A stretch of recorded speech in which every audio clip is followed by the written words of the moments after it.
Today is Thursday, January 5th, 2012. I'm here with Mr. Leo Lambert, and my name is Adam Ganuy, and here we go. Where were you on December 7th, 1941?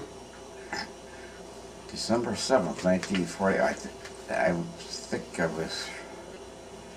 What happened on December 7th? Yeah. That was... I gotta stop and think a minute. That's one of the notes I didn't make. But that was the day that the Japanese bombed Pearl Harbor. Okay. Yes, sir. I was at home. You were at I home? think it was a Sunday, and I was right at home listening to the radio and not believing it. Were you enlisted at the time, or? No. No, you weren't in there? No, I was working. Yeah. Where did you work when, AT&T. I worked AT&T? for AT&T Long Lines. Okay. Is that what you started out doing before you went into the war? Yes. Yeah. When I got out of high school, I had a RPI scholarship and a medal, but with World War II in the offing, I couldn't take advantage of that. Mm-hmm.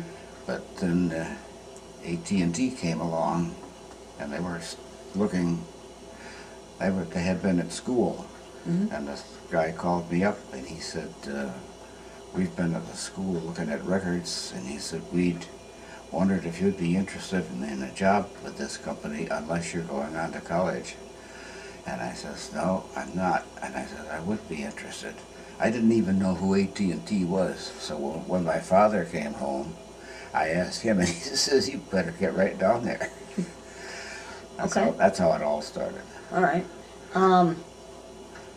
When you enlisted, you said you first went to Africa, was it? Yeah, well, I already had 18 years under my belt with AT&T, and what happened was that AT&T realized that some of their newer people, they could not hold them, Mm-hmm. from the draft. Mm-hmm. So what they did, they went to the Army and said, "We've got some people here that are trained in telephone work. Could you use them?" And the Army said yes. And what they did was they formed some units, Signal Corps units. And when I enlisted, I had to enlist to get that. And I found myself in a whole bunch of people that had similar work experiences that I had, and had similar time and grade too. So they formed us up, and we went to Camp Crowder, Missouri, and formed companies. And here again, the companies were all made up of AT&T, New York Tel, New England Tel, Illinois Bell, all telephone company people. And they formed us up, and but those of us that were in long distance, they put in special units. And that's the way it all started. And then they fitted us up with uniforms and everything. And we weren't around the States very long. They sent us right overseas because they had jobs for us. So where did you first start out, and where did you move? Okay. Move to? When in October of 1942 is actually when the Army came and took me away from AT&T, and they grouped us up and sent us for unit formation, and we went. I said Camp Crowder, Missouri, and I was away. I was in Camp Crowder for Christmas of 1942, and then we went overseas in March of 1943, which is like 3 or 4 months down the road. Mm-hmm. And as we started out, and we were in a big convoy, and as we were at night, in the middle of the night one night, there was a big crash and the lights all went out, and we thought we were torpedoed. We were in a convoy, a big convoy, and by the time it got daylight, all the guys scrambled out, and not me. I'm Mr. Fussy. I had to put my shoes on and everything, and when I jumped out of my bunk and got down on the ground, it was ankle deep in water. So I beat it to the stairway, and the stairway was all crushed in on the starboard side, because that's where actually what happened was the convoy turned right, and this one tanker turned left, and hit us right ahead of the bridge on the starboard side. So we went upstairs, and we finally we found each other, and we tried to get together, and we went to the back of the ship on the port side, and they were able to stop the thing from sinking. They closed up the compartments, and they figured that we were sinking. We were kind of hanging low in the water, but we weren't. They had stopped it, and so we when it got daylight, we looked around, and the convoy had all gone, and we were sitting there with our starboard side crashed in. The tanker was out there with his nose all pushed in, and we had two destroyers that were circling. And what bothered us was that every once in a while they dropped some depth charges, so we figured they must have been hearing something down below. But anyway, we made it to Bermuda, and we were holed up there for about 5 weeks while a ship, while I sent another ship to take our place, to carry us the rest of the way. We thought the war was over for us. Yeah. But no way. They moved us right over to Africa. What was your job in Africa? In Africa, what we did was just like I was a civilian job. We set up a C-5 carrier from Rabat to Oran to Oujda in North Africa, and it was a regular. It wasn't packaged or anything. It was a regular Bell system C-5 carrier, and it was designed to work on coax. No, it wasn't. It was designed to work over open wire, and so that's one of the things we did while I was in Africa, and that was in 1942, 43. Actually, we were in Bermuda for 8 weeks before we got over into North Africa, and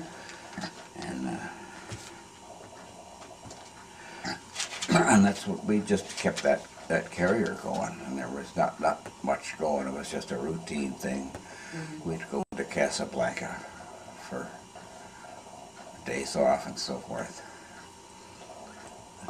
When you did you ever see any combat, or were you behind? Were you behind the infantry the whole time? Unfortunately. That's probably a good thing. We weren't supposed to be combat units. We were supposed to be telephone people with army uniforms on, but not in Africa.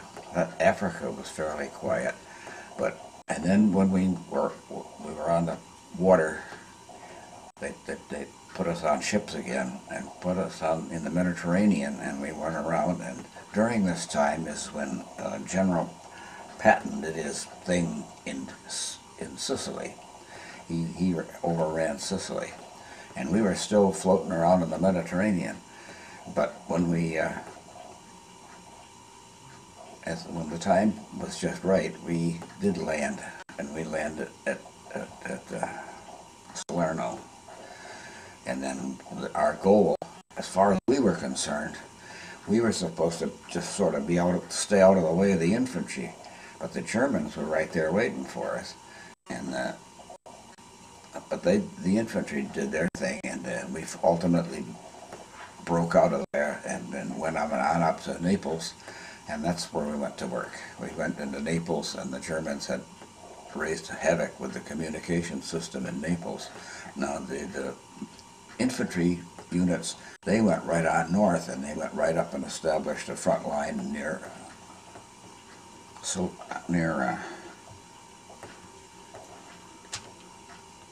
Casino. And that, in World War II, that was a famous holding point. And so we just went ahead and did our thing in Naples. And while we were, I personally was involved only in long distance, but we got to do a lot of things in there. One of the interesting things that we found in Naples was that a lot of the technicians that worked on the equipment were girls. And Really? this was real strange, because we had all men in New York AT&T, but that was one of the things we found. But in going into Naples, you were asking me about combat, and we weren't supposed to be combat, but naturally the Germans were reluctant to pull out, and we did have an occasion where something went off, and I wasn't very far away. It blew my helmet off into the guy behind me, and I ended up with a little cut on my hand, and it's still there. But you know what? After the fact, I realized I should have let the medics come and take care of it, but I didn't. I used my own first aid kit and patched it up and took care of it. Later on, I discovered that a Purple Heart was going to be a plus on your record. But anyway, that was one of the things. Later on, as we got farther up north in Italy, this captain from Fifth Army headquarters took me out of my unit for some reason or other, and he had a command car, and we had a driver and some bare bones equipment, and we'd go right up with the infantry, as close as possible, and our job was to try to maintain the existing communications, because there was a buried cable that went up through. We knew exactly where it was because we had all the charts and everything, and the open wire line also went up through, and so we were trying to guard that, and in the process we pulled into a place called Leghorn, Italy, and we thought this was earmarked. We knew this was going to be earmarked for the next Fifth Army headquarters. Mm-hmm. It was that far up north. The Fifth Army headquarters was in Naples, and they figured that Leghorn was going to be the next place where Fifth Army headquarters would be. So we were scouting around the territory, and we thought we'd get downtown first. And we had a squad of infantry with us, and a lieutenant leading the infantry. And we got downtown Naples and could see a telephone building, and the captain says, that's where we want to go. But a whole bunch of guys ran out, Germans, and the building went but we were able to get a lot of equipment out of it, and then we went back. Then we backed off a little ways, and we found a villa just on the south side of Leghorn. And it has a nice, it must have belonged to some rich person or something, because it had nice palm tree islands and a nice building there. And and the open wire went away, and the captain said, "Hey, we can just cut up the driveway and put some cable in up the driveway, and we'll bring the open wire up." And he says, "We'll set that terminal pole here," and he's pointing at the corner of the building. Well, we were moving ahead with the infantry, and apparently they saw our command car, and they had a gun, and they fired a shot at us, and it hit on the other side of the building. And the captain says, "We'll put the terminal pole here," and then it went boom, and he says, "But we won't do it today," and we ran for the trees. And that was one of the instances. And, but that's the only one. I really wasn't in combat. We weren't a combat unit. We were just there for communications. We ultimately set Leghorn up as a major communications center, and the Fifth Army headquarters moved up there. And we had that. We said that was a major communications center. Wow. When you had free time and you're spending time with your friends, what did you guys talk about when you guys just hanging around, waiting for your next objective? Well, we tried to establish a certain working hours and time off, and we could go into the city, and we could buy stuff by means of hand signals. The Italian people learned to speak English before we could learn to speak Italian. A lot of Americans there. And so we had no trouble. We could go in, but we didn't. There just wasn't much to do anyway. Mm-hmm. The Germans had ravaged a lot of the places, and the Italian people were just trying to get back on their feet. So that we just put in a lot of hours because there was nothing else to do. Did you see any of your commanders in the field? Did you know any of them personally, or did you see any of your commanders or officers in the field? Or oh yeah, we had all of the people. All of our people were telephone company people. So even though we didn't know them personally, we knew them from working over the telephone or something like that. So there were very few strangers around in our whole unit. We got very intimate with the whole unit there in no time, and that's the way that just happened that way. When it was time to eat, how did you think the food tasted? How was the food? It was quite good. Was it good? Yeah, we had a lot of times we had what was called 5-in-1 rations. Especially if we were in a small group, if we took a squad aside, and then we'd have 5-in-1 rations. If we were in company headquarters, we had cooks and KPs, and the food was good. It was prepared in large quantities, and it was quite good. When I was out with the captain, however, sometimes we had K rations. What were those? Well, those were all right. But they were in a little package like a Cracker Jack box. Mm-hmm. And you had a breakfast, a lunch, and a dinner, and we just carried enough of those along to keep us going. Nice.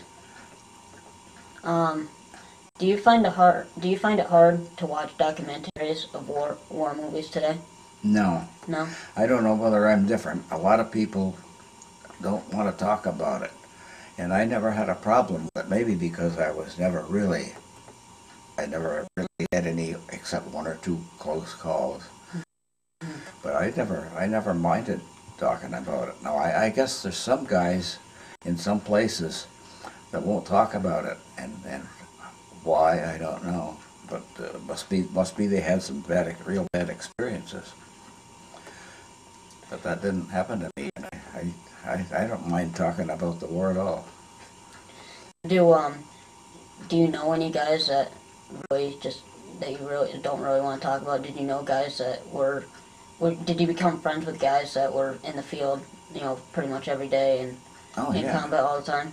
Oh yeah, sure. Yeah. We were, our group was pretty much all together, all except during the instances that the captain kidnapped me from the unit, and then we didn't know a lot of the people. We'd be with when we were moving the line would move, and I would be with the 88th Infantry, the 45th Division, Infantry Division, and we'd just get to know those guys. But actually, we wouldn't really be close to them because we'd be assigned a squad with a lieutenant and about 8 or 10 guys. And those guys we'd be close to, but then the first thing you know, they'd pull them back off, and they'd put another division in the line, and we'd have to start all over again. How often would you write home to your family? I wrote home as often as I could, which was far different from today. I guess guys can call home today, but they couldn't, and our letters were very closely censored. We had to be very careful what we said in the letters, or else our family would get a piece of paper with a whole bunch of slots opened up in it. How was the mail coming through back to you guys? Was it? It was sporadic. Yeah. Especially if I was out with the captain somewhere, so it would be sporadic, and then we'd get a whole bundle of it. Usually when we got back.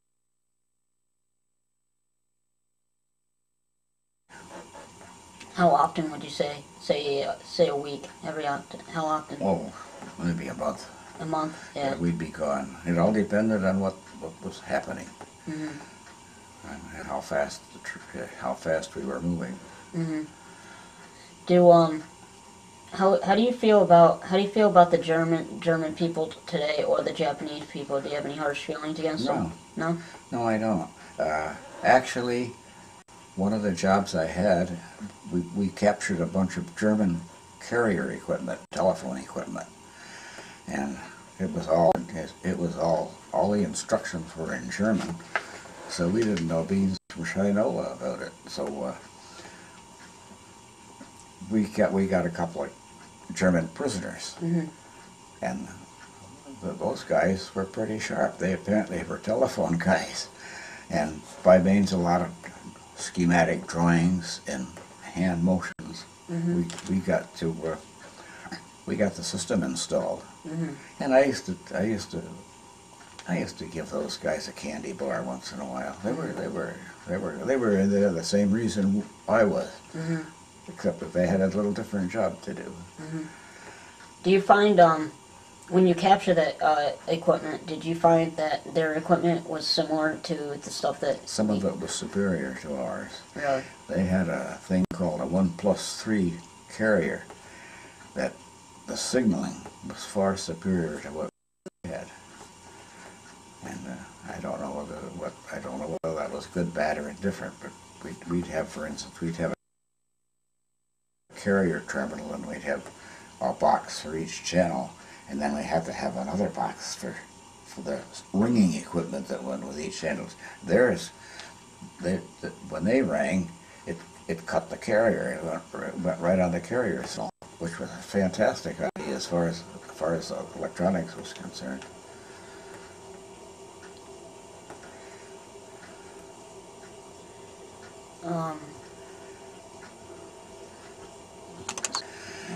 No, there was a lot of things that we did that were different.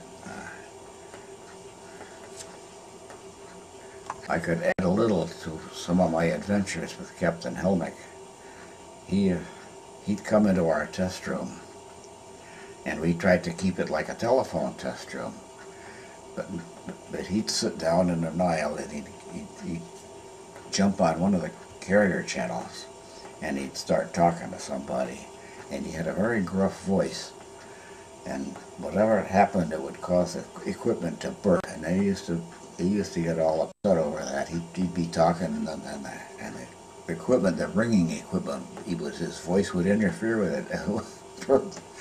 but that happened several times.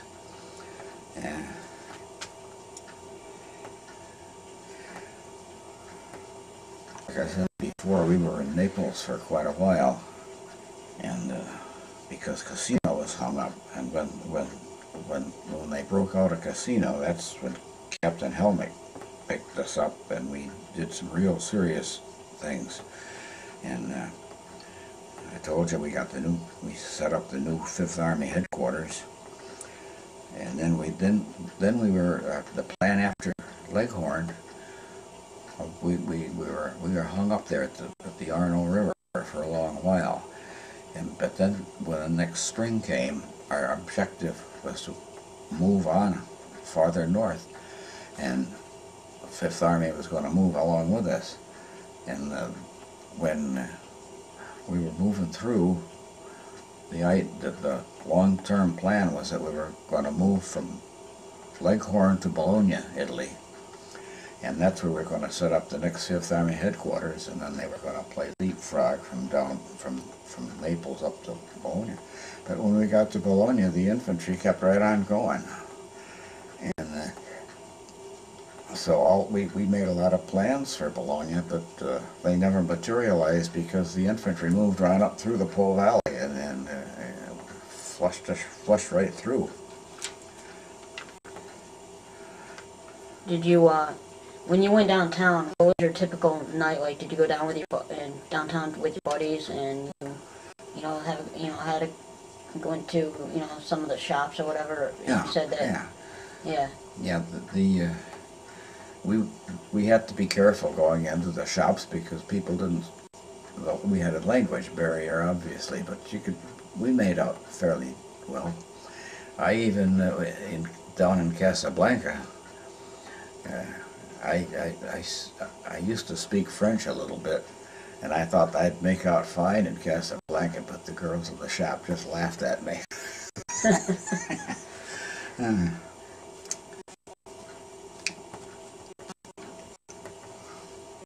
PR died. It was kind of a sad day, and I was in Italy at the time, but we didn't fall apart or anything. It was just we figured it would be the gap would be filled, and it was. Did you ever encounter General Patton at any circumstances, or I did. General Patton, I did.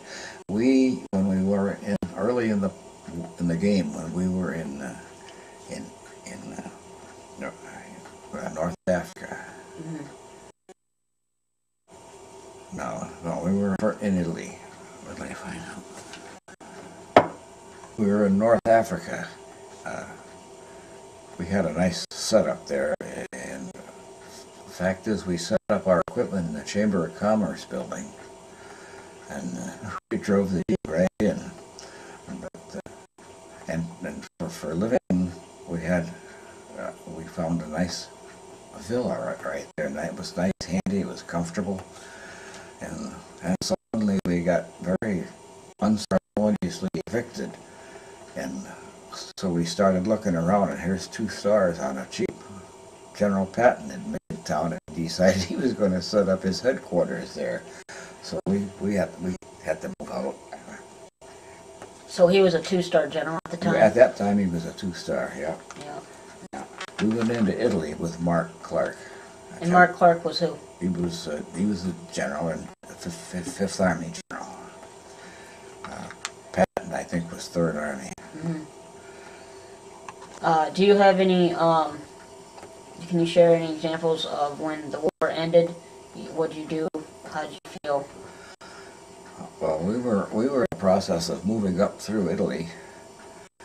When the war ended,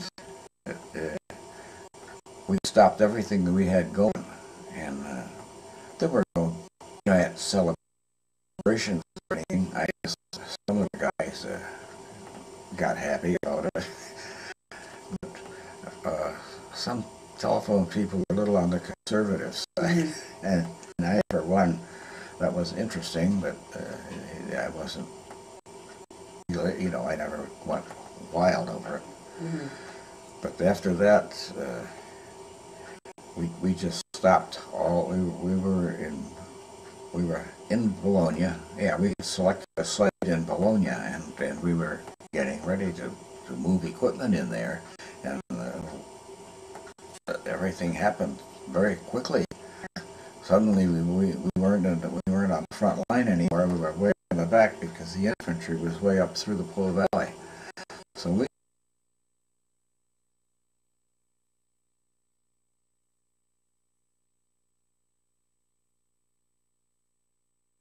everything came to a halt.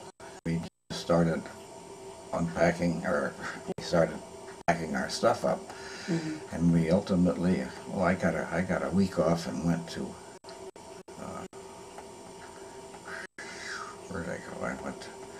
I was in Rome for a while, and I went to Venice. That was a nice trip. Mm-hmm.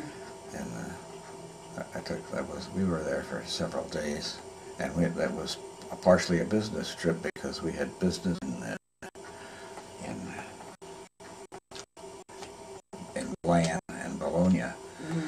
So we just hopscotched over to Venice, and that was nice. That was different. That was a different place.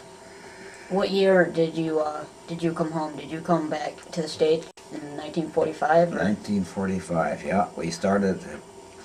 I got home the day after Thanksgiving in 1945. You took a boat, right? You took one of those ships back. Oh yeah. Yeah. Yeah. Oh, that was interesting. They pulled us back to Naples, and then they put us on the ship, and we thought we were going home, but we weren't sure because at that point the Pacific was still. We thought we might get shipped right through to the Pacific. Although it was hard to believe because we'd already seen enough action. But anyway,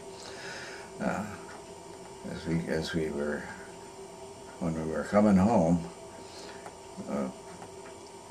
there was a ship in the Strait of Gibraltar. There was a ship coming the other way, and our ship signaled to him in code with the lights. We asked what ship, and he says, I don't know what ship it was, but he was bound Naples. And then he said, what ship? And we turned right around to our bridge, and being in the Signal Corps, that was one of the requirements. We had to read code. And he said, what was the ship? I forgot. But anyway, he was bound New York. And it was our little group that started yelling first, and then we passed the word along. And that's where we came back into New York, and we went out to Fort Dix. And one of the interesting things in Fort Dix at that point was that my buddy and I were walking around just killing time because we had to wait for paperwork and we had to wait for this, that, and the other thing. And somehow or other we ended up in a part of Fort Dix where apparently they were all the recruits, and they were just were dumbstruck when they saw battle stars, hitch marks, citations, and I came home with 3 campaign ribbons and 4 battle stars. What medals were those? Atlantic Campaign, African, Italian. What were the conditions like on the ship? Were they crowded? Oh yeah. We were piled 5 high if the decks allowed it. Bunks? Yeah. Oh. Bunks. Wow. And we weren't. There was no real organization on the ship. We had pretty much time to ourselves. Mm-hmm.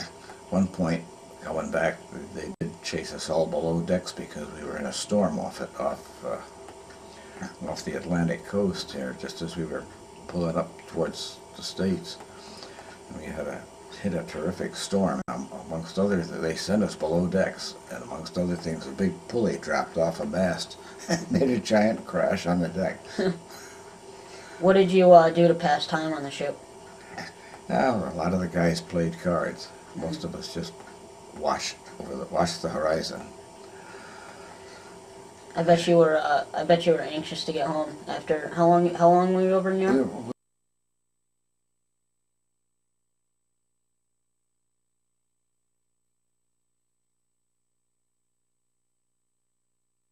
To the port after being in Africa and Italy all that time. No, it didn't. No. No, it didn't. They kept us busy. We had a lot of our stuff we had to handle and take care of, and once the ship was secured, they moved us right along, and we got either on a train or on buses and something and went to a camp. Mm-hmm. And then they started the processing, and we did have some time then. Like I said, my buddy and I were walking around just to kill time. Mm-hmm.